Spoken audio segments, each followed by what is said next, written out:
We're glad you're all here, and I hope that you brought your open-mindedness and willingness to consider some new thoughts. I can assure you that what I'm about to share with you this afternoon is not normal, but that's okay. It's going to be somewhat of my experience and my story, but I think if you actually walk with me in this journey, it's going to make a lot of sense. And I would first like to greet you in the name of God, the one who is most gracious and most merciful, and hope that everything that we say during this time here will be something that will bring glory to God's name. So this is about God, not about us. The program is entitled Confessions of a Bridge Builder, and what I mean by that is someone who has lived in both worlds, both Christian and Muslim.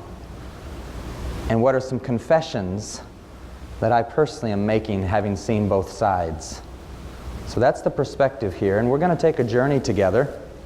And I'd like to invite you to use your memory, to use your imagination, for those of you who have traveled, whatever it may be, and come with me on a journey to a different place, a different time, to a land called Cambodia, where my journey began.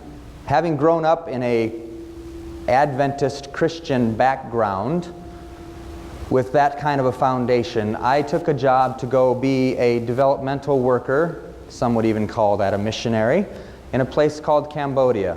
Now most of you may know that Cambodia is actually a Buddhist country, but there is a 7% Muslim minority, and that's where I was going to work, to become part of the Muslim community, to learn how the organization I was with could help with development and sustainable programs to help the minority there to be blessed. Anytime you have a minority within another country that's a larger country with a different religion, oftentimes the minority does not have the representation or the education or even the infrastructure available to them. And so the organization that I was with was hoping to help that. My job was to actually go and be part of the community long enough to see things through their eyes, which in a post-9/11 world, that meant my American family was going to live in a Muslim village. It was quite an adventure. I'll be sharing some of those things with you as we go forward. But Cambodia is about the size of the state of Oregon, 11 million people, and like I said, about 7% of that is a Muslim subgroup, people called the Cham, and they're wonderful people. Cambodia is a place of great beauty, beautiful places. Some of you have seen them in movies and things. Nice shots, temples everywhere. But it's also a place of great pain. If you know your world history, you'll know that humanity has done horrendous things there in Cambodia. From 1975 to 1979, the Khmer Rouge systematically tortured and killed nearly 1/4 of their own population. If you had education, if you had a different accent, if you had a different religion, the Muslims suffered greatly during this time of Pol Pot and the Khmer Rouge. If you wore glasses that showed that you had money and education, you were tortured and killed. Effort to turn the country back to one level of society and a Marxist understanding. A horrendous time, horrible time, leaving many, many scars for the people there. Unspeakable things as you walk the countryside in Cambodia and you see large whole fields with these holes. And then you find out that they are mass graves where they literally would just dump the people into those, hundreds of people at a time. I shudder to think, as I was walking through one of the places, there was a tree. And let me just apologize from the beginning here. I'm going to be saying things this afternoon that are very honest, very true. They are not necessarily things we want to say sometimes in public, and definitely not things we like to say in a religious event or something like that. But I believe they're things we need to hear and we need to think about. The religious community, whether you are Christian or Muslim or Jewish or whatever you may be, we can no longer just walk around with our heads in the sand talking about spiritual things and yet being irrelevant to the world around us. It is time for people of faith to live their faith in positive ways. And I remember one time as I'm there in Cambodia, I saw this tree, and there below it was a plaque that said, "This is the tree that the soldiers used when they didn't want to waste a bullet on killing a child." And they would swing the child and bash their head against the tree in order to kill the child. Unspeakable things. Horrendous pain, torture places. People now that live in the shadow of that time period with just real scars, whether the physical ones you see of amputees or otherwise. Sometimes that happened during the Khmer Rouge. Other times it simply happened because you sent your child out to get firewood and they happened to find a landmine instead. And so now they are doomed to beg, ask for help from a social structure that's really not there, and all those things. A very painful place. And for my family and I, it changed us. It changed us in more ways than we can acknowledge. We went there, of course, to try to be a blessing and try to help, but we found that we were changed and blessed in the process as well, and challenged. Now, I'd like you to imagine a trip. Imagine for a little bit that you're going to get into a boat, and you're going to cross a river, and you're going to leave your car and your security behind like I did one day. I was invited to go to a mosque dedication. It was a very special time. And so myself and my two Muslim friends, we got into my vehicle and we drove bouncing across the Cambodian side. Got lost a few times. It was rather exciting. We were driving an off-road Camry. I don't know if you have those here. But in Cambodia we do some interesting things. Any Camry you buy, you immediately add this much to the struts. And so you can just take whatever you want. Just and we'd go all over the place. And we've been bouncing through the countryside and finally had found some perfectly good stranger that would be happy to watch our car on one side of the Mekong River, and we got onto the ferry and went across. And now the three of us were an interesting group. I could speak a little bit of English, of course, and about a 5th grade level of Cambodian. My one friend could speak Khmer, or Cambodian, and he could speak Cham, the language of our Muslim brothers there. The other one could Cambodian, and then about a 3rd, 4th grade level of English. So keep this in mind. The three of us then were capable of getting in trouble in 3 different languages. English, Cambodian, and Cham. And we often did get in trouble.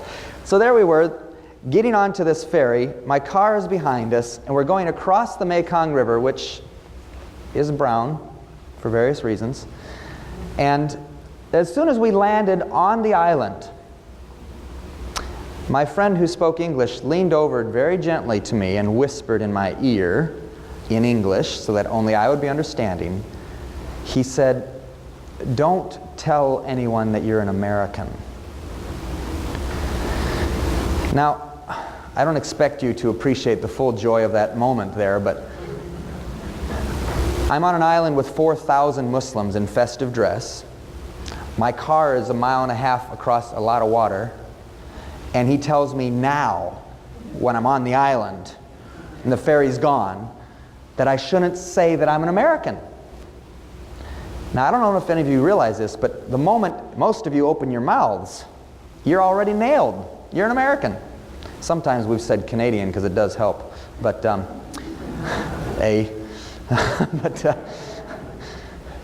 But I remember as he said that, I realized there could be trouble here. Not because of what I'd be saying, but because of the misperceptions, because of the politics of the world, because people don't see individuals anymore, we see labels. And of course I answered him with maybe more bravado than faith, and I said, "It's okay, God will take care of us," and we went on to have a powerful time there. A wonderful time. And some precious friends. There's my 2 friends up in the top corner there. You can't hardly see them with the lighting there, but wonderful brothers of mine. We had a wonderful weekend, seeing humanity, seeing devotion, seeing love, and we didn't have any troubles. But you know, that same kind of tension, that same kind of concern, I somewhat face that here tonight, or today, because the subject that I'm going to be talking about is one that is very easily misunderstood. I talk to both Christians and Muslims in different arenas. And it's one thing when you're talking to a group of Christians, you can communicate in a language that they understand, you use words that mean something to them, and you have a way to connect. It's another thing to speak with my Muslim brothers and sisters in the masjid or wherever it is when we get together. And I know the language and the worldview and the communication, and you know when you choose a word, it has a meaning that they understand. It's just the principles of communication. If I'm wanting to communicate with you guys today, I'm not going to use Cambodian. Chances are good, very few of you will be blessed by that. So we're going to use English. But the reality is, when you have different groups like that, you're able to communicate appropriately. Welcome, welcome. Ramadan Mubarak. But the challenge that we have today is to have both Christians and Muslims together. Assalamu alaikum. Having them both together at exactly the same time means that there's a certain concern, because words can be misunderstood by either side. And so I have a very similar nervousness as what I had that one day when my friend said, "Don't say you're American." And I hope and pray that as we take this time this afternoon, that we'll go beyond those labels and go to the heart of humanity. And that's my desire in our time we have today. And let me just share with you a few, if you might want to say, opening rules or parameters for our time here. Nathan already mentioned that this is not in any way proselytizing. It is not about having one religion against another. And I'll be very upfront, I'm not defending any religion here today. The only label that I personally do accept is that I'm a seeker of truth. And let me share with you why.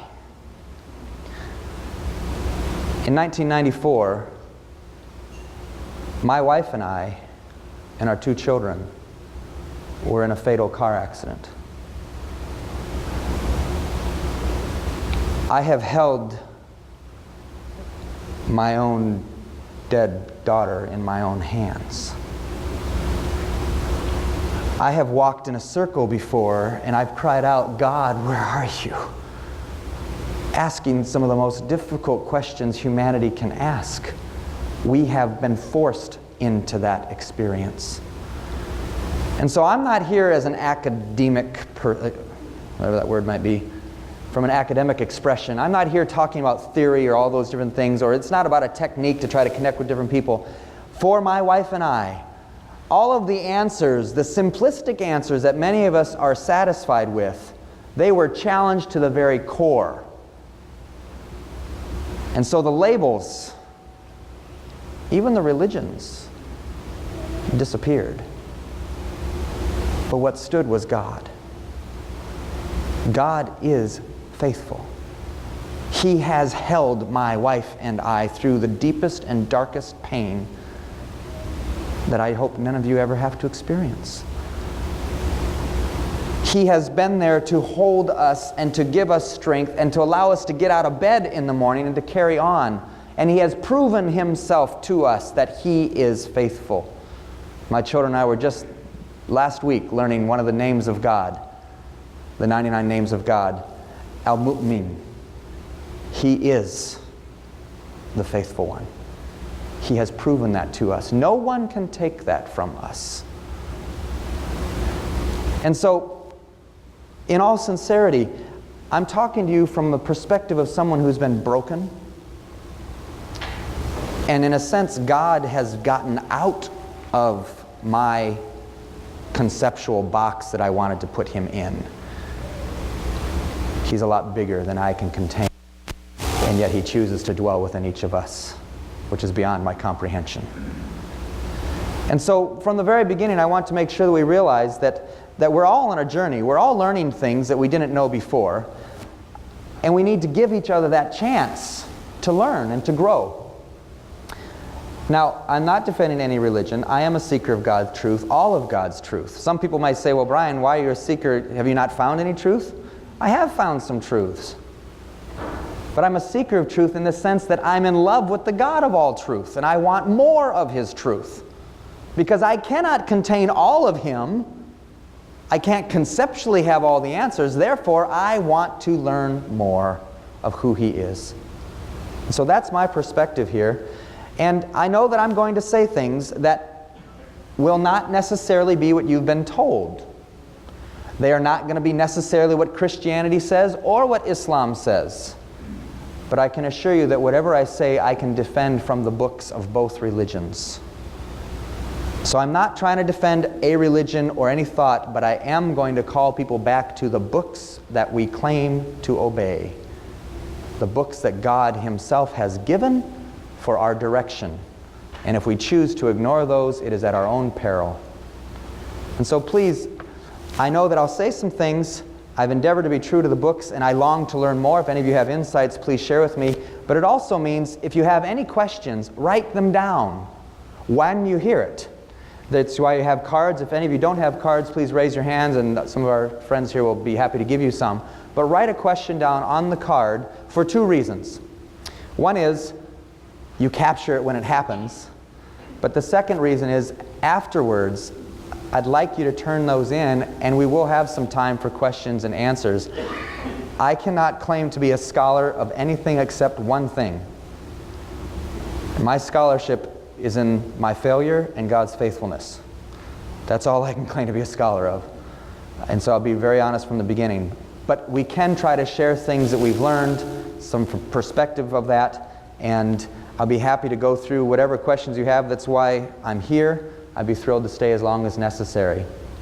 And looking forward to having a dialogue, an opportunity to share, and just to adventure more into some of these thoughts from a very honest perspective. Now,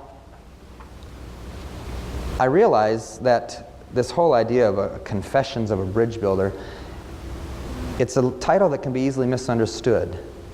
But let me explain to you what it is. This is from someone's perspective that lives in both worlds, the Christian world and the Muslim world. I function in both freely.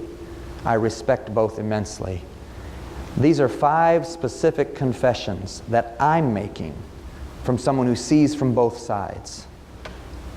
And I want to encourage you to join with me in these confessions, to think these things through.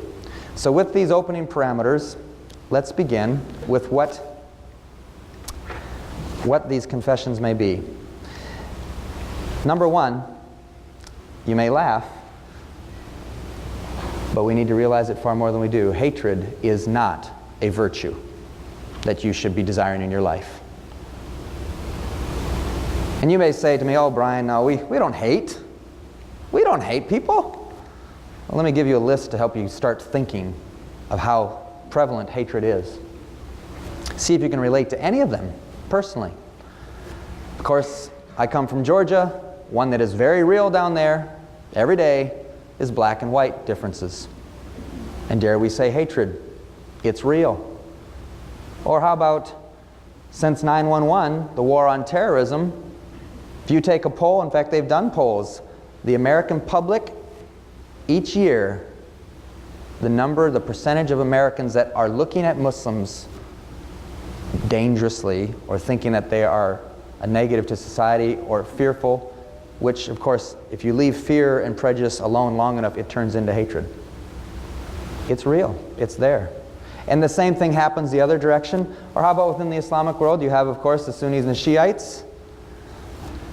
I know from my studies, I know from my professors, that even in the wake of some of the horrendous things that are happening in Iraq, that there was concern in the Dearborn population right here that there would not be any outbreaks between the Sunnis and the Shiites. Very real things. You have, of course, the Protestant and Catholic generational hatred in various parts of the world, where they use very similar techniques that we see happening in other countries. People blowing each other up, all in the name of God. And of course, I haven't watched the whole program as of yet, but many of you have already seen God's Warriors program there. Hatred is not limited to any one ideology. It shows up wherever you and I are as humans. And so what I want to confess to you is that neither religion, whether Christianity or Islam, can claim hatred and still be true to their religion. So I confess that hatred is not a virtue. Let me share with you a few examples from various sources. You have here from the Injil, from the Gospel of Matthew. You have here where Jesus is speaking there, and he says, "You have heard that it's been said that you love your neighbor and you hate your enemy. But I tell you, love your enemies. Bless those who curse you. Do good to those who hate you. And pray for those who mistreat you and persecute you." Now you Christians have all heard that verse. You know it well. But yet, is that being lived within your life? Some of the things that Christians have said recently does not live up to that thought at all. You have some Christian leaders calling for the obliteration of Muslims or Muslim countries, in the name of God even. How can that be reconciled with this? Or another verse, another thought here. We know that God is considered the God of love. Again, from the Injil, from the writings of John, right before Revelation there. A quote where he says, "We know how much God loves you, and we have put our trust in Him. God is love, and all who live in love live in God, and God lives in them." Or for the Muslims, even one of the very beautiful names of Allah, the names of God, Al-Wadud. A very beautiful name, an understanding of God as love, not hate. The people that are perpetrating acts of violence in the name of Islam are contradicting the very source from which Prophet Muhammad spoke of. The things that they are doing and claiming are contradicting the teachings of the Quran. Now let me quickly say, just because someone can point to the sword verse and say, "Look, it's in their book," and I have heard Christians do this, I hear them on the radio a lot. They say, "Well, look, there's some violent verses within the Quran, and they can point to it, and so therefore it must be horrible, and that's what Islam's about." Let me just give you a logical principle here. Is it true that if there is a violent verse within a book, that therefore the whole book is teaching that principle? Would that be a true statement? Now I see some of you shaking your heads no. That's very good. You've avoided a trap. Are there any violent verses within the Bible? Sure are. And so if someone were to decide that he was going to take Joshua, the book of Joshua, as his motto for living, or even parts of the book of Deuteronomy, would that mean then that they are representing the message of the Bible? Or would they be doing a disservice to the whole message? Just because someone can quote a verse doesn't mean they're representing that whole message that's been given. So we must be willing to look with a larger picture, a fair picture. This is a beautiful thought. The loving one, and He alone is truly forgiving, all embracing in His love. Muslims recognize that God is a God of love. And so for either Christian or Muslim, to dare claim hatred and to let hatred be any motivation of your heart, you have denied your faith. And for Christians to dare claim hatred and let it be what motivates your actions, you are contradicting the message of the Bible as well. So I confess straight up.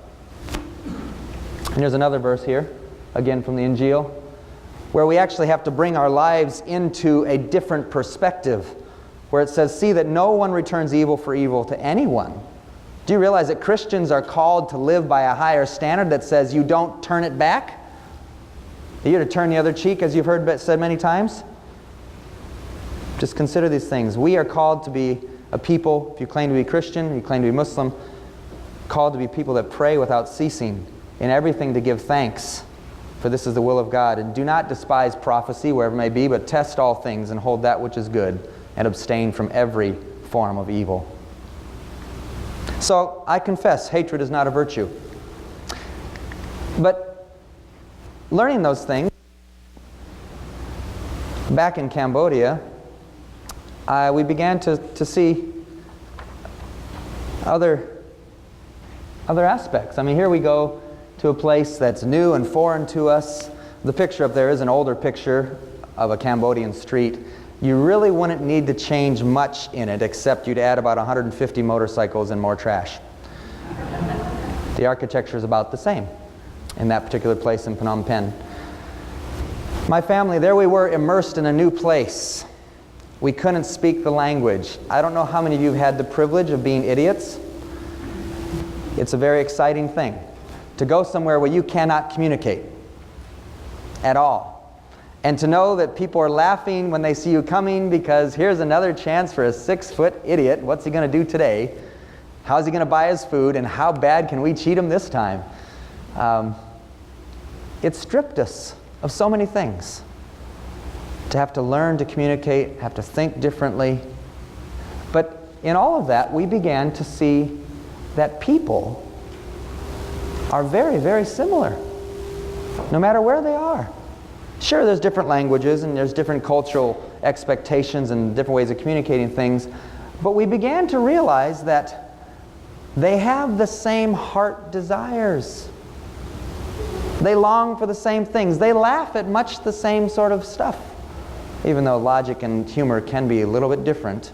And one of the blessings of going to another country is learning to laugh with multiple types of humor, which is a privilege.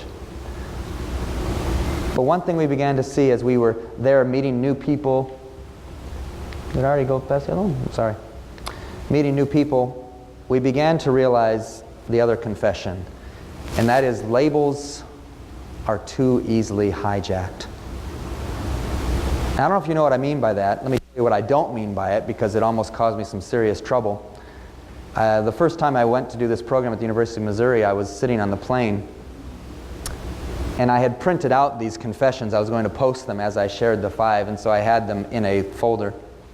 And sitting next to me was a returned officer from the Iraq War, when as soon as he heard me say what I did, he was rather intrigued and wondered how on earth that'd be possible, and he wanted to ask more questions. And so as we were talking and immediately opened his eyes to a number of things and differences, he was surprised. But I went on to show him these confessions, and the moment that I turned to the second confession and I showed him on paper, he looked down, read the words of this confession. We're on a plane, and he reads, "Labels are too easily hijacked." And he says, "You don't want to have that note on this plane right now." And it just dawned on me, he's right. That's not a good thing to have on a plane, is it? So we covered that one up really fast, and he looked at me and says, "You're lucky I already knew you were a different person, or I would have just took care of you right then, you know." So I was grateful that we had enough time before he did that. But what I mean by labels are too easily hijacked is that, you know, we meet people and we look at a picture and we say, "Oh, that's a Buddhist ceremony." And immediately with that statement, "That's a Buddhist ceremony," you have a list that forms in your mind, right? Some of you may think, "Oh, they worship idols. Oh, they worship their ancestors. Oh, they do incense. Oh, many of them are vegetarian, blah, blah, blah." You make this list. Or you see a group of monks going across the river and you think, "Aha, there they are. They do this, they do that." And the label frames what we think of the people. Or what if the average American looks and sees this picture? And you were to stop the average American on the street today, according to recent polls, upwards of 40 to 50% of Americans would look and say, "Oh, that's where they get taught how to be terrorists. That's a mosque." And immediately the label brings with it all these thoughts because of our ignorance and our prejudice and even our hatred. And so we need to get beyond seeing labels and to actually see people. So I confess that labels are too easily hijacked. This is a picture of some Muslim Cham ladies in Cambodia. Wonderful, kind, loving people. Sure, the cultural expressions of Islam are a little bit different in Cambodia than other parts of the world, just as each place has its own flavoral expression of worship. We were amazed as we'd be sitting outside sometimes at night, our language not being able to communicate as clearly as we'd like to, and yet because of our experience of having buried our first 2 children, sometimes you can just look into the eyes of another parent who's buried their child, and you don't have to speak. And for us, very quickly, the labels of the differences of people fell away, and we wanted to just see others as individuals. People that we have so much in common with. People that have been created by the same God. That have the same desires and interests and goals. That wake up and they want their children to succeed in life. People that hurt in the same way. And we have found in our life that as we've relinquished the need to label someone else, it has opened up our life to some deep and beautiful relationships. Now, the challenge of labels, the reason why we need to get rid of this and confess that they're too easily hijacked, is that they're often based on just ignorance. I mean, when I was at the Islamic Society of North America last year, actually I wasn't there, one of my friends was there, who I think is in attendance here actually. They listened to a presentation where one of the leaders was sharing a recent poll that said Muslims worshipped the moon. That Allah was the name of the moon god. And here, and this is a group of, I don't know how large that particular venue had Muslims, but the Islamic Society of North America has about 35 to 40,000 Muslims there every year in Chicago. Or actually, it'll be different places from now on. And as soon as that poll results was read out, the Muslims in attendance just laughed. Laughed. They don't worship the moon. And yet, do you know how many people are being taught that? The ignorance that is being put forth in some of our various places. There is a radio person that speaks out in California that is a major proponent of this particular view, and it's horrendous scholarship to begin with. And it doesn't make any sense. Muslims worship the God of all grace and the God of all mercy, the creator God of Abraham, Ishmael, and Isaac, and Jacob, and John the Baptist, and Isa, and Noah, and Jonah. They're all named in the Quran. We're not talking about a moon. They worship the God who created the moon and the sun and the stars and the world. So our labels are so often built on ignorance. It also, I don't know if you've thought about this, but when you label someone, you are in effect judging them as well. Because it goes something like this. We think to ourselves, I've got God figured out. I've got all the right answers. I've got the right religion. I. You'd think we'd have a little clue there that there might be a problem. But we think we have that all, and then we look at someone else and we say, well, you don't see him this way, and you don't see him that way, and so therefore you must be a this. And we are judging. Now, I don't know about you, but I think we need to be a lot more careful about our judgments. A number of prophets through time have talked about judge not lest you be judged. By whatever measure you judge another, it will be given back to you. And so labels are a problem because of that. Also, they actually don't mean what you intend for them to mean. You know, if I come up to you and I say, I'm an American, in the United States, that means a positive thing for the most part. It means you're okay, you're one of us, you have a driver's license, a social security card, you're not illegal, blah, blah, blah. But in another place, to say I'm an American could actually be life-threatening because of what is perceived in that place or because of what America has done in that place and what has been received. And so a label in and of itself, the very words that don't change, can be misunderstood based upon the person that hears it. And so it's much better, instead of relying on labels in our communication, to be better to describe what you think or what you believe instead of allowing someone else's label to define you. So it's part of this confession that they're too easily hijacked. And so take the time when you meet people, especially people of other faith, instead of falling back to a label, actually ask, what are the truths that you have found to guide your life with? And then listen. Maybe I'll say that word again. Listen. We often don't do that very well. We may listen long enough to argue, but to actually listen to the heart of another person. Listen to what truths that they have found, recognizing that the God of all truth is bigger than any of us. And so there's things that we can learn from each other.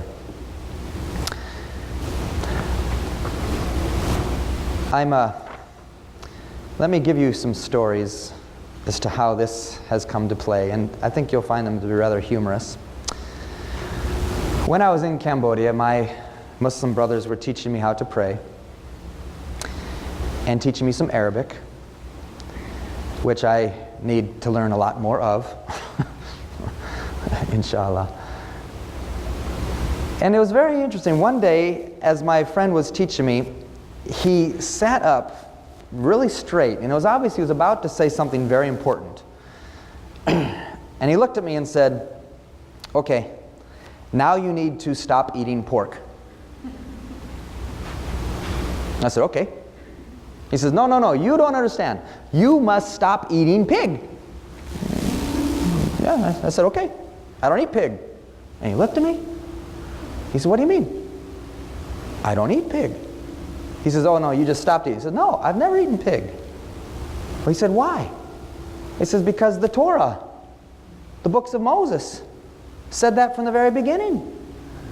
So when Muhammad came and said he was talking the straight path that had always been, that's true. The Torah had said that pig was an abomination and should never enter the body. So I haven't eaten it. And you realize what happened there that day? My Muslim brother was just shocked because his label got thrown out the window. Here he thought American, therefore American is Western, American is Christian, therefore American eats pig, drinks pork, drinks alcohol, sorry, is a materialistic, adultery doing, blah, blah, blah, blah, blah, whatever Hollywood does, that's America, that's him. He had fallen for the label. And there we were, challenged. I'll give you another story. I have an acquaintance. I'd like to spend more time with him whenever the opportunity arises. He lived in a African Muslim country for about 10 years. He's fluent in Arabic. I wish I had such a privilege. He was there doing work and development, and you might even say missionary as such. But he had a very similar experience as what I had, in the sense where his mind was broadened completely. And he found just a rich possibility of meeting and being very close to his Muslim brothers and sisters there in that country. And he found that it was one of his joys to actually encourage Muslims to read the Injil because they're told to do so in the Quran, and encourage those things. And he had funny ways to try to, because most Muslims today have been taught that the Bible's corrupted and all those things, therefore don't read it. But that's different than what the Quran says itself. And so he would share those things, but he found it was very interesting. He'd like to just read with them the book of Luke. And the reason why is because right away in the first chapter of the book of Luke, he would be able to explain some ignorance in reference to Jesus. In the book of Luke, you have the phrase Son of God. And the Quran is very clear that Jesus is not the Son of God. But we have to go back to history and to context. And he would then explain that. In the history and the context of when Muhammad received the Quran, right then people were teaching some unspeakable things between God and Mary, creating a baby God. Unspeakable. Therefore it's very clear, do not say three, do not say Son of God. And so that word, that phrase, Son of God, which then when they read in the English, they think, oh, impossible. But what he would then take the time to do, which Christians need to learn to do themselves, and Muslims may need to learn to as well, is to realize that that phrase, Son of God, does not mean what contextually God was communicating to Muhammad at the time.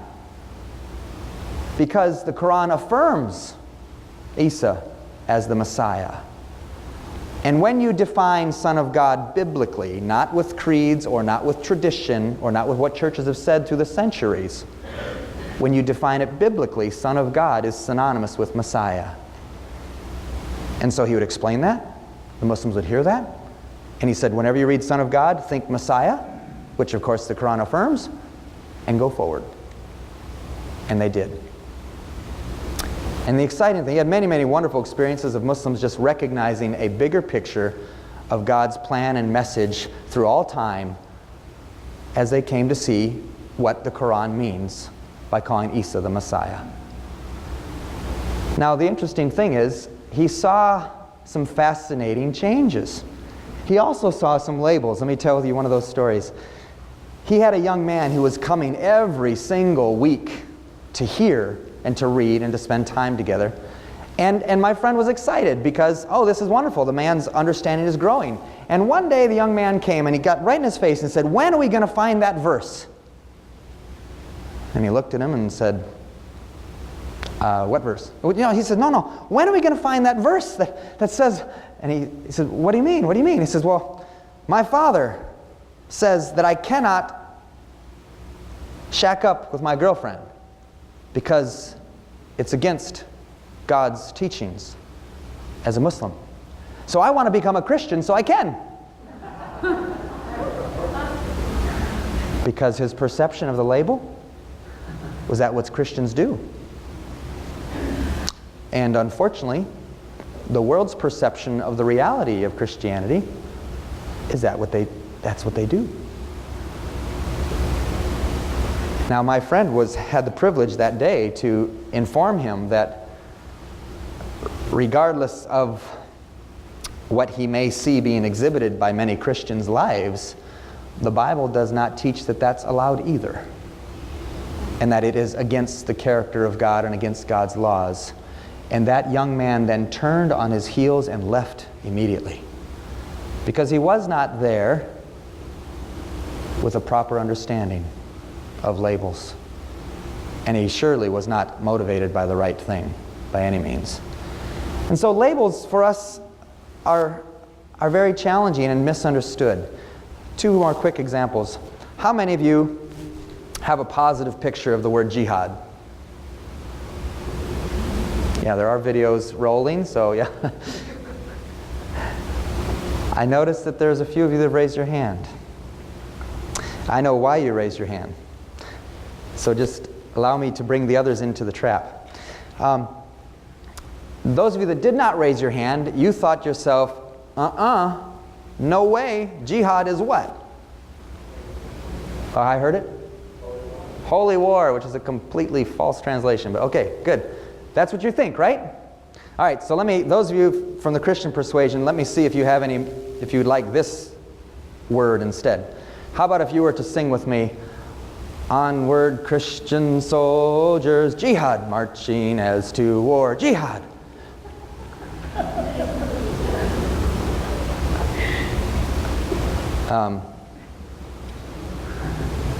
Give you any thoughts?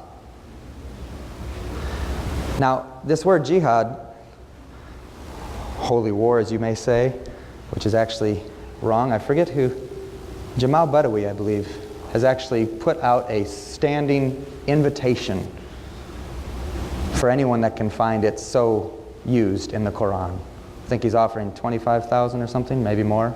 I don't think he cares how much he offers. He's not worried. Okay? It's similar to some of the Adventists in the past that have offered obscene amounts of money to show at any place in the Bible where Sabbath was changed to Sunday. A similar thing. Do you know that the word jihad, and the reason why some of our brothers here raise their hand, brothers and sisters, do you know that it actually foremost means the battle with self? The greater jihad is that which we wage within our own hearts which says, I will obey and submit to God instead of what I want to do. That ongoing battle, which you find in Romans 7, which a Muslim finds in many different places, the battle with the nafs. The ultimate battle, the jihad, is our learning to submit to God Almighty. Now, the lesser jihad is the one in which is fought in the name of religion or in the name of God, and it is being misused for sure, and it has been misused for centuries by not only Muslims but by anyone that's religious. And sometimes as Christians, especially American Christians, you have a very shallow memory that Middle Easterners and other countries do not have such a shallow memory. When I was in Cambodia, one of my Muslim friends brought to my attention something that completely surprised me. He would ask me, why are we at this war? And I will not get into politics. That is not my goal here. I'm just trying to identify certain things for us. He says, oh, you guys have this military ship that's floating around in the Persian Gulf or in the Arabian Sea. It's called Corpus Christi. And my first thought was, hey, that's a town in Texas. I've heard of that. Haven't been there. And then he informed me what it means in Latin. The body of Christ. And is it any mystery then why some Muslims would think and see what's happening right now as a renewed crusade once again? Maybe not for God, maybe more for oil, maybe for both. For many people, oil is our God. Who knows? But this labels can be very easily misunderstood. We need to realize, and so we forget those things. We don't see that. We don't realize that centuries ago, people literally strapped on the cross onto a shield, and in the name of God, in the name of Jesus Christ, went raping and pillaging across the lands. Horrendous things in the name of religion, in the name of God.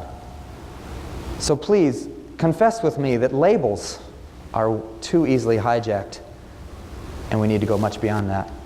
And of course, that brings us to the third confession, and it's one that the fundamentalists need to be challenged by wherever they may be. And that third confession is very simply that God is bigger than we realize. Now, obviously, for my wife and I, we were forced to acknowledge that. When you have no answers for why your children are dead, when you can't put your finger on any explanation of how on earth that could happen, when you're returning from preaching after services, when you're living your life by all the light that you know and you understand, how could it happen, all those sorts of horrendous questions, it broke us wide open. But we need to realize as a people that this Creator God is beyond our comprehension. He is bigger than the boxes that you put Him in. Do you realize that if you put God into a box and think you have all the answers, you have made Him an idol so that you can take Him wherever you'd like? God is beyond that.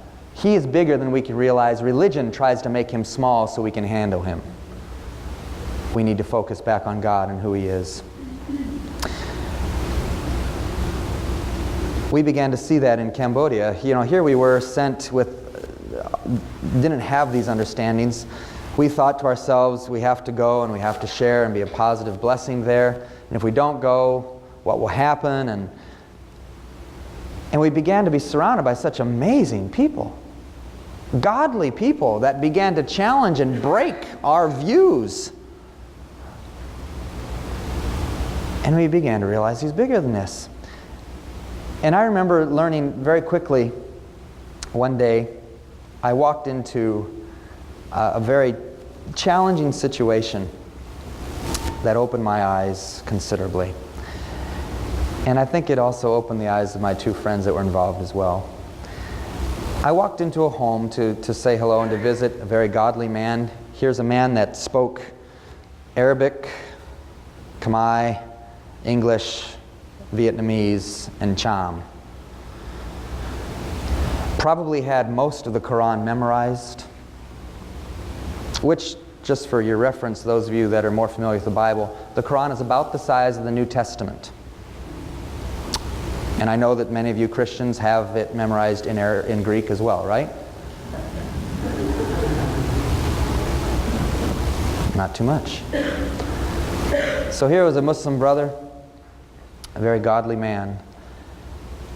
I had just finished reading the Quran for the first time, reading it from the perspective of someone that has been broken, from someone that has only by the grace and mercy of God been able to continue on with life with a very large broken picture of who God is. That's how I read the Quran. I read it in reference to its time and its place and the context, and I was blessed. I'll be sharing more about that here in a few moments. But having just read it for the first time and taking some notes and so forth, but by no means would I be considered anything of a knowledgeable person, I walked into their home, and they considered me to be like other people that they knew. They thought I was Christian missionary or whatever, and so they had the Quran open to a very difficult passage in regards to Isa. And they said, "What do you think of that?" And now here you have this man who is a trained teacher of Islam, and next to him was a man from Yemen. This is not too long after the USS Cole incident, so here you have a Yemeni person and an American person. There was potential for conflict right there. But they had the Quran open and they said, "What do you think of that?" And I read it, and I knew what they were referencing, and I knew that there was a better way to express this whole thing, but I didn't have any clue where. And so I fell back onto my upbringing from the knowledge of the Bible, and I don't usually even use the word Christian. My upbringing is more just based in a biblical understanding, just taking the whole Bible. And there are promises in the Bible that says when you're brought before people to give an answer for what you believe, God will give you something to say. So I claimed that promise in my mind, and I began searching through the whole Quran, trying to find something that would say, give an answer or say something better. And of course, they were happy to watch me squirm and sweat and all those things. And of course, it was Cambodia, so sweating was happening anyway. It's very hot. And I couldn't find anything that I could remember. And finally, my eyes fell upon one of the verses, which I really didn't think would help the whole discussion. But the moment they looked at it, they said it in Arabic. Of course, they knew it. Then they said it in English for my benefit. And this is what it said. It's coming from Surah Spider 29:46. And it says, "Do not argue with the people of the book, except in means better, lest it be with those of them who inflict wrong or injury. But say unto them, we believe in the revelation that has come down to us, and in that which has come down to you. Our God and your God is one, and it is to Him that we bow in Islam, in submission." Now you might not realize exactly what that meant. But here they were thinking to trap someone and say some unnice things. God sent me to the very verse that says, don't do that. Because the people of the book and Muslims together are worshiping the same God and need to be joining together in submission to that great omnipotent God. And in a moment, no longer was it two men trying to trap the new white guy, but it was three people before a holy God as one, submitted to Him. And from that point on, it changed my whole relationship within the village. They knew that I was a seeker of truth, that I was part of this one journey. They knew that I read all of the books instead of just only one or three, and believed that God's plan was in all of those. And so this began a journey for me, and I want to just encourage you in the same journey, those of you that are unfamiliar with the Quran, that there are some principles here for actually reading Any book. And same thing for Muslims. If you actually were challenged by the thought that, okay, you're supposed to be reading the Bible, what does that mean? Here's some principles for you to consider when you read a book. Remember context. Remember the time in which a revelation was received. Because the language is there, expressing within that time frame. And there are Muslim theologians saying the same thing now about the Quran. Not always received well in some communities, but there are Muslims that recognize the role of context in regards to the Quran. And the same thing with the regards to the Bible. Context is very important. Also, keep in mind that there's a place and there's a time. And this last one here is very, very important. If you're going to compare books, make sure you do apples to apples. What do I mean by that? Make sure you take the best example of yours and do the exact same willingness to take the best example of the other person's book. Don't take your best and look for the worst. Don't pull out the sword verse that you hear all over the news and then go say Jesus says God is love. Why don't you go ahead and find a similar sword verse in the Bible and say, they're both here. What's the context? Let me give you some examples.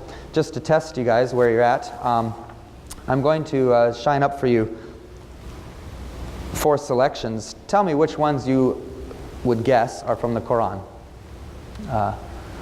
Here's number 1. When you go out against your enemies and Allah delivers into your hand and you take captives, if you notice among the captive a beautiful woman or are attracted to her, you may take her as your wife. How about this next one? When Allah has delivered your enemies to you and you have defeated them, then you must destroy them totally. Make no treaty with them. Show them no mercy. You must destroy all the people which Allah has given to you. Do not look on them with pity. A third one.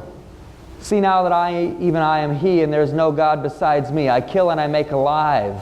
If I whet my glittering sword, mine hand take hold on judgment, I will render vengeance to mine enemies, and will reward them that hate me. I will make mine arrows drunk with blood, and my sword shall devour flesh. Could that verse arm a terrorist?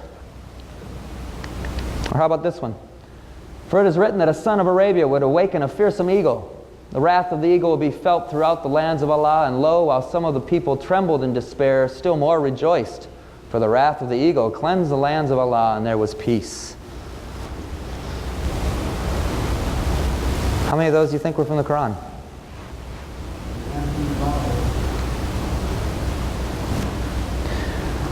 The first 3 were from the Torah, from the book of Deuteronomy.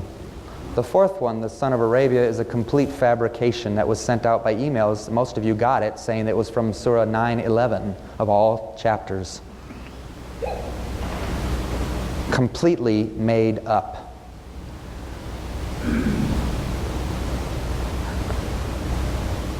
I hope this gives you some things to think about. On a side note, I think we need to be a lot more careful with our email boxes and what we forward on as truth. Some of the stuff that gets sent to you because it's free and easy with a click of a button needs to be just as easily trashed without even bothering to read it.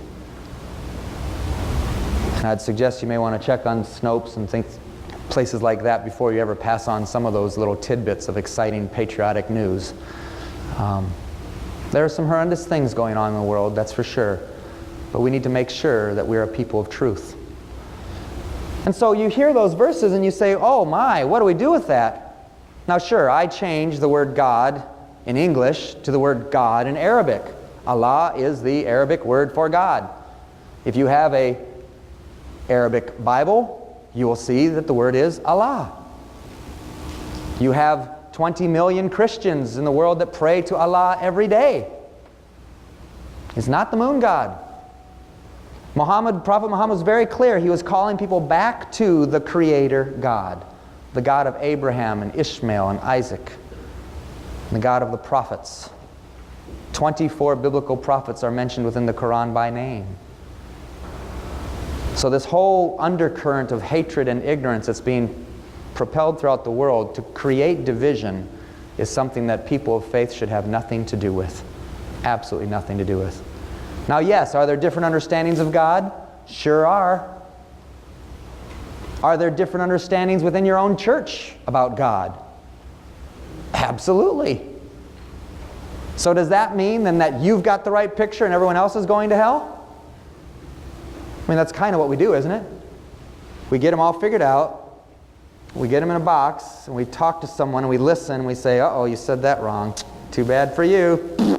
Right? We're not usually that polite about it, but we do that though, don't we? We judge each other within communities. I remember one time after prayers in the masjid in Athens, Georgia, one of the brothers came up and we were eating lunch, and it was really quite interesting. He asked everyone's name, and I said my English name, Brian. And immediately you could tell like there was a radar that went onto his head. Just ding, okay. And he began to ask me questions. When did I take Shahada? What does that mean? And so I would respond as a seeker of truth. I'd ask him questions back, and he'd, more and more and more, trying to figure out if I was okay by his list. And I just kept responding by asking honest questions from the Quran, from the Bible, from wherever. I asked so many questions that at one point, one of my other Muslim brother friends, he stood up and said, "Brother, you can't say what you just said." Because he had gotten so specific that if I wasn't doing this, this, and this, and this, then I was not allowed. We do that, don't we? We do it a lot. You have whole factions within churches deciding what flavor you are and whether or not you're okay. We need to go beyond that. We need to be looking at the core principles. As I began to look at the Quran, this is more of an education for you Christians out there, I found some very powerful teachings within it. Now this may or may not be what you've seen or heard from Muslims today, or from what you perceive Muslims to be because of the news media, which is not always completely well-rounded. Here's some powerful teachings of the Quran, that they are called to worship the Creator God, the God of all the prophets, as I've said. The Quran itself, the message of it, affirms and even protects previous scripture. The Torah, the Injil, the Zabur. I did my whole master's thesis specifically on what every single verse within the Quran says about previous revelations. Because one of the first challenging points for most Christians and Muslims is about the Bible and what role it plays. I would suggest to you that most of that challenge is based upon the creeds of both groups. If you take the books themselves and let the books define their own terms within their own context, you will find a much different picture. And that is what I have found, and by the grace of God, I'm choosing to walk within that path. And I found the Quran clearly teaching that. In fact, it goes on to say, 1094, Yunus 1094, it says, if you have any questions about that which we revealed to you, go to the people of the book. So one could actually make the solid case, a case for epistemology, that Muslims need to be reading all of the books, looking for that one path. Which also means that Christians have something to learn from Muslims, and realizing how God may have sent a corrective judgment, a corrective message onto what was happening within Christianity in the 600s. Horrible things were happening. Horrible things did happen for a number of centuries. Do you realize that the very fact that you guys have Bibles in your hands today is because the Muslim countries and the Muslim cities protected the early Greek manuscripts, protected those manuscripts from what we might call the Dark Ages, and when people were burning those things off. The fact that we have an existing English Bible is because of Muslims protecting those previous books. Some powerful implications. There were appropriate challenges to both the Jews and the Christians at that time, and the message of the Quran called people to submit fully to God. So these are some good things. There's a lot that you can find to be a blessing. So I just share that for your edification.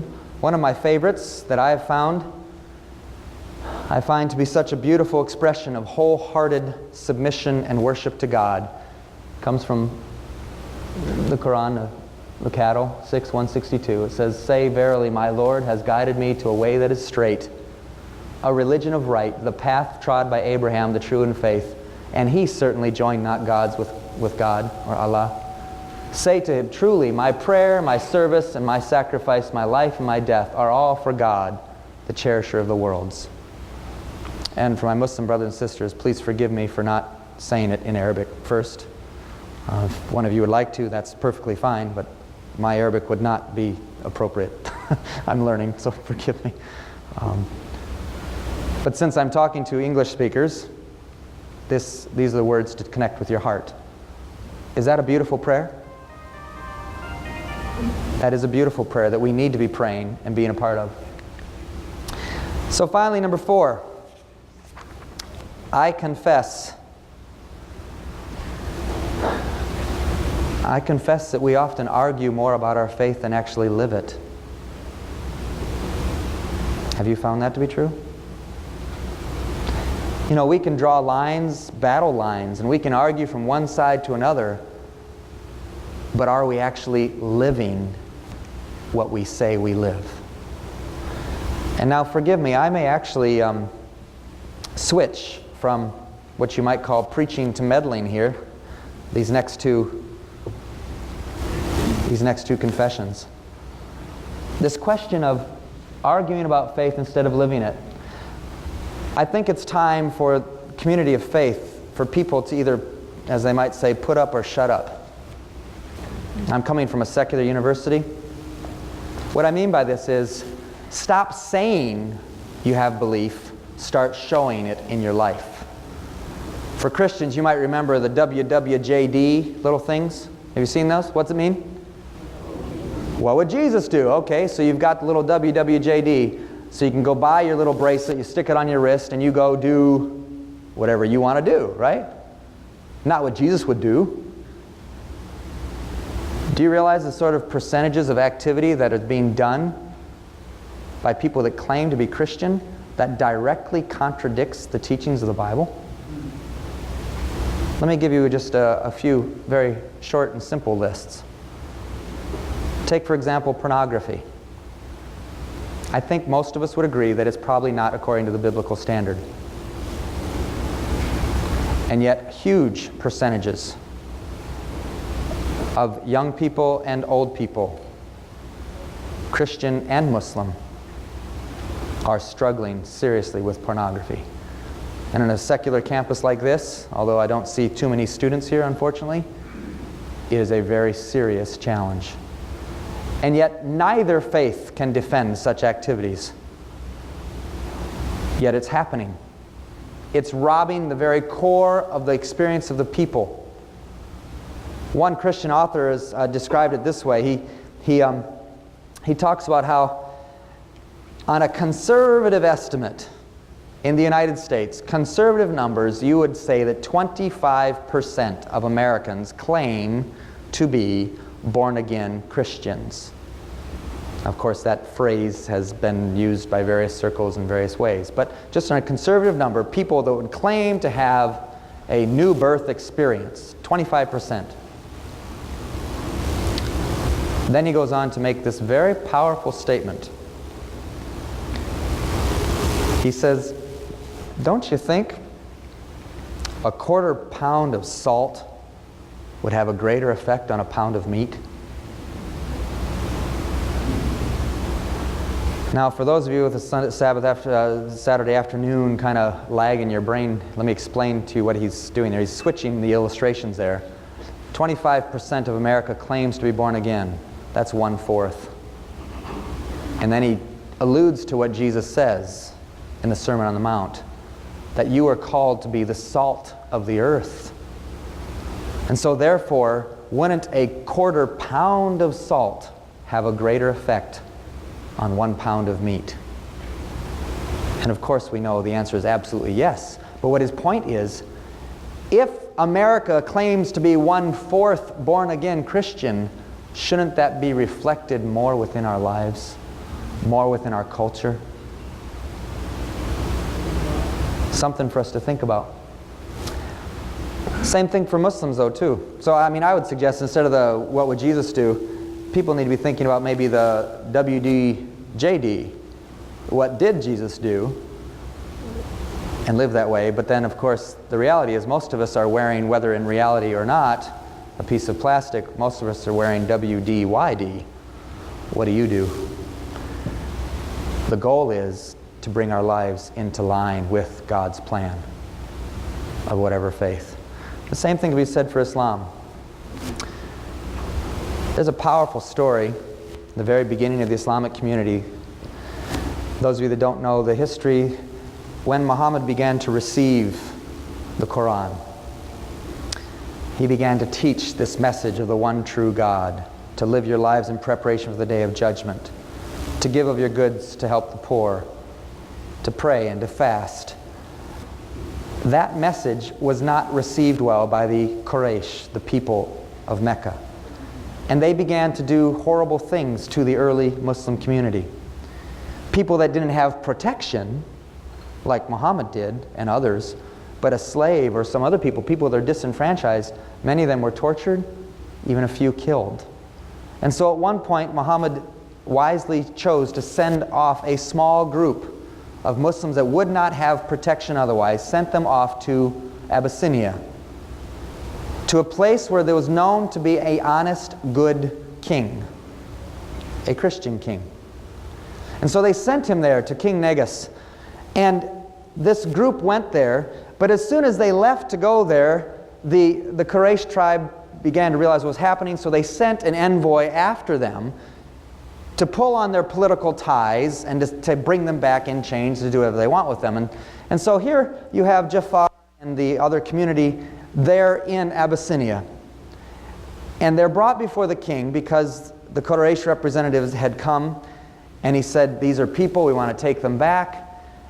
And they're about to take them away, and Jafar stands up and says, "O king, we were told by our prophet that you would never treat people like this without hearing them first. And that's why we're here."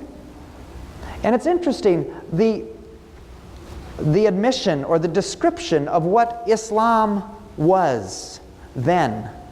What Jafar proclaims to King Negus there, he speaks, and I've printed it out here. It's a powerful story. By the way, if any of you are looking for good books to help open your mind to the possibility of what Islam is, this happens to come from Martin Ling's book, which is all from the earliest Muslim sources. Definitely one you might want to get some time. Jafar answers this king, and he says, "O king, we were a people steeped in ignorance, worshiping idols, eating unsacrificed carrion, committing abominations, and the strong would devour the weak. Thus we were until God sent us a messenger from out of our own midst, one whose lineage we knew, and his veracity and his worthiness of trust in his integrity." Now, for those of you that happen to be in the meeting I was at this morning, you'll notice that that lineage was not only a lineage that they knew and recognized, but it's also the lineage that tracks all the way back to the line of Ishmael. Muhammad stood up as a messenger from the line of the children of the East, the sermon that I just did this morning.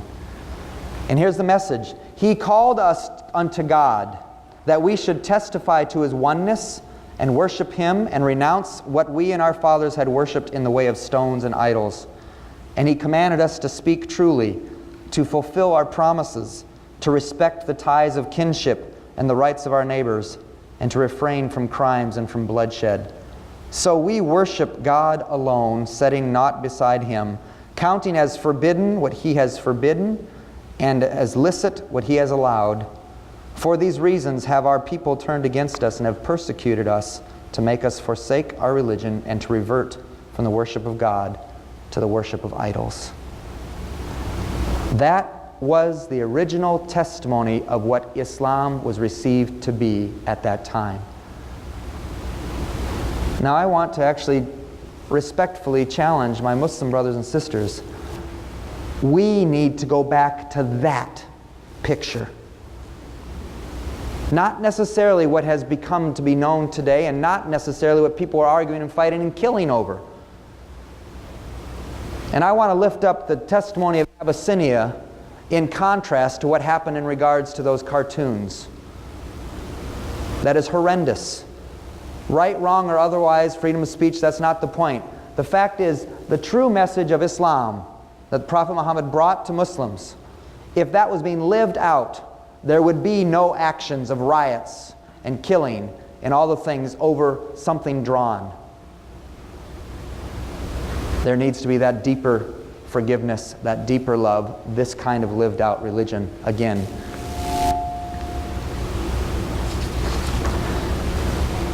Of course, I have a picture here of Gandhi.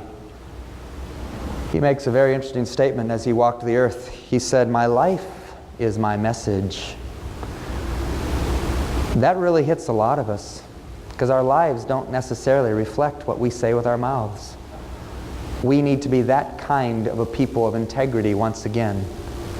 Gandhi said some amazing things. He said, "I love your Christ. I hate your Christian."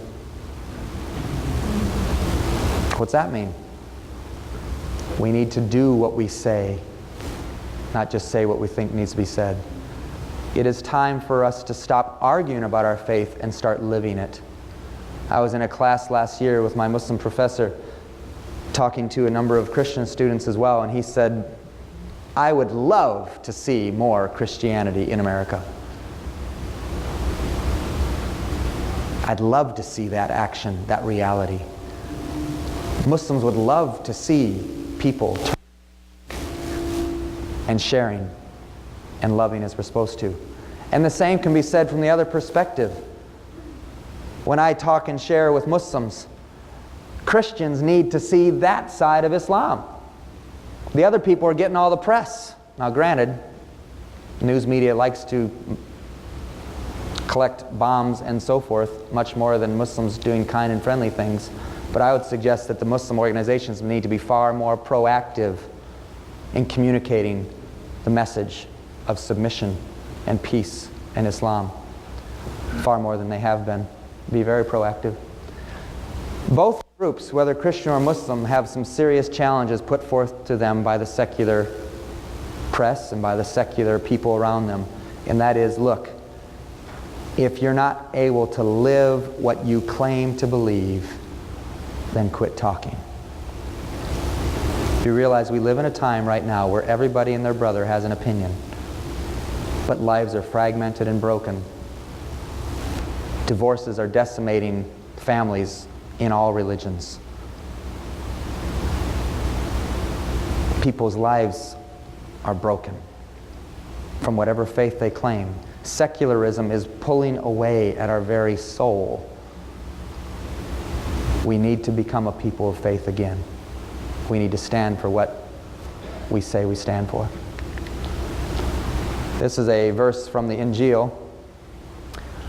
Finally, my brothers, my friends, keep your minds on whatever is pure, true, and right, holy, friendly, and proper. Don't ever stop thinking about what is truly worthwhile and worthy of praise.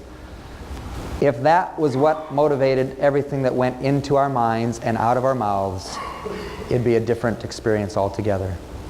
That's what we need to be a people of. People of praise, a people of what is right and true and good. And finally, this last confession was written the first time for students. I don't know how many of you know what these things are, but the confession is that the sounds of our iPods are drowning out the call of eternity. And what I mean by that is all of the things that we spend our time and our money with are actually betraying the fact that we're not living for eternity. We're putting into our minds things that have nothing to do with God. And I'm not picking on iPod. I mean, this is just a technological vehicle in which people listen to music or watch videos, all these different things, filling their lives with things. Materialism, hedonism, sexuality, horrendous speaking, racism, prejudice, hatred, anger, murder. Most of what people listen to or watch today is about all those things. Is it not? And every single one of those are exactly the opposite of what we are called to be. Whether from the Muslim perspective or the Christian perspective, you are to be lifting up that which is right and true. Because the Bible teaches, and the principles of humanity teaches, by whatever you put into your eyes, eventually comes out of your life. By beholding, you're changed. Even computer people know the phrase G-I-G-O, right? Garbage in, garbage out. Garbage in, garbage out. David, in the book of Psalms, says, I made a covenant with my eyes that I will not set anything unclean before my eyes. I was in a class once with one of my Muslim brothers. We were doing computer research in Arabic and things. And you know how computers are, pop-ups happen, things happen that you don't have any control over. Some advertisements are there, which if you don't use Firefox, you don't have any control over those either. And all of a sudden, I saw him, while he's doing research, just take his left hand, put it up, and cover a part of the monitor. And I looked at him, I didn't know what he was doing. I looked, and from my angle, I could see that behind his hand was a picture of an immodestly dressed woman. Actually, probably a very immodestly dressed woman as an advertisement, because that's what sells. And there he was, making a physical, conscious, immediate choice. Boom. I will set no unclean thing before my eyes. That was a testimony to me, as well as a challenge to me. And needs to be to all of us. If we claim to be the people of faith that we claim to be, it is time for it to change the way we live our lives at every single level.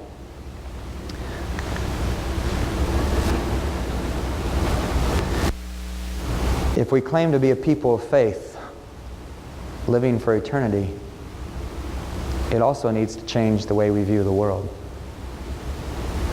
It needs to change the way that we treat our brother and our sister.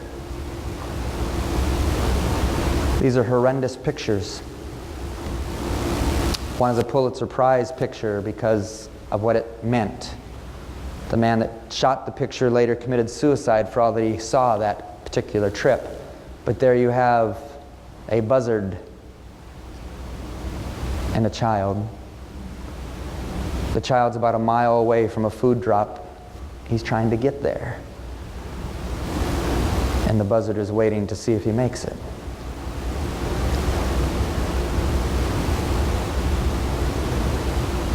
The world is having some serious problems right now. And if we're able to live over in the great United States flippantly ignorant of things around us, we will be held accountable in judgment. I don't have all the answers for what this actually means. I don't know what that'll mean to your life. But both religions teach that man is the steward, is the Khalifa of the world. That we are to be representatives of God in what we do and say and how we interact with the world. And that means the resources of the world, and that means in regards to our brothers. The early testimony of Islam was, you could not be a Muslim if your neighbor ever went to bed hungry. The Bible says, in the book of James, he says, if someone comes to you and says he has a need, and you say, oh, I'll pray for you, be blessed, and go away, you've denied your faith. We as a people need to change the way we live our lives to reflect the reality of eternity, that we are living for a different standard, a different perspective. And I don't know what that'll mean for you. People from the World Bank and various groups have done the numbers. They've said that it would take only about $13 billion to alleviate much of the food needs around the world. And that's about as much money as Europeans and Americans spend on perfume every year. So, as we smell good, let's be challenged, because the world needs more. So our lives need to reflect something about our faith. So I confess that the things that we fill our lives with, the way that we live, it may be drowning out the call of eternity. We need to stop missing the point. We need to realize that we have been called for a much deeper purpose, that our humanity and our relationship with our God calls us to change the way we act. There's a powerful article by Dowd Casewit talking about the need for hijrah in a metaphorical way for Muslims to constantly live in an effort of turning away from the world and going towards a life of submission to God. The same thing is in the book of Hebrews for Christians. You're supposed to live like travelers looking for a kingdom whose builder and maker is God. The truth is, some of us have gotten so comfortable there's no reason to look for a new country. We need to be changed. In the book of Revelation, the final book of the New Testament, prophecy, talking about the things that will happen in the very last days, it's interesting to note that the 13th and 14th chapter, whatever you want to define them as, and there's lots of people doing all sorts of things, the point is, it's about worship. Who will you worship? Who has your heart? How does your life reflect that choice? And it's not just what day, what church, what activity. It's all or none. God is calling for a people that will stand in these last days, people that will be prepared for the return of Jesus. Both Christianity and Islam point to the return of Isa as being the culminating event in which all of your choices come to fruition. We need to be a people that are standing with that reality in mind, joining together to stand for what is right and true and holy, living that kind of a life, encouraging other people instead of arguing and bickering over labels and hatred and ignorance, and exhibiting it in our own lives. We need to be a community that lives by a higher standard. And that's my confessions as a bridge builder. And I want to encourage you, and I want to ask you, are you willing to confess that too? This is a small group, maybe not as mixed as we hoped. But I hope and I pray that these 5 confessions are something that we each can stand with. To confess that hatred is not a virtue. It is not for us to hold dear. And whenever it raises its head, you get rid of it by the grace and power and the mercy of God. And that labels, of course, are way too easily hijacked, and let's stop using them and stop giving them.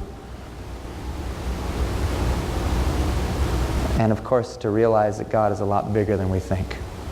And to enjoy the worship that that means. To start to see Him through new eyes, through other people's expressions, and to be transformed by a clearer revelation of who He is. Now sure, there's things we're going to have to learn from each other, and we need to be a lot more graceful and tactful and patient and loving than we have often been. And I can assure you that a polemic argument, there's not much light coming from that, mostly just heat. We need to be a place where, a safe place.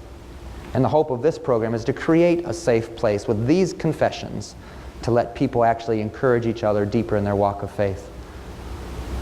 And then confessing, of course, that it's time for us to live our faith, not just argue about it. And then finally,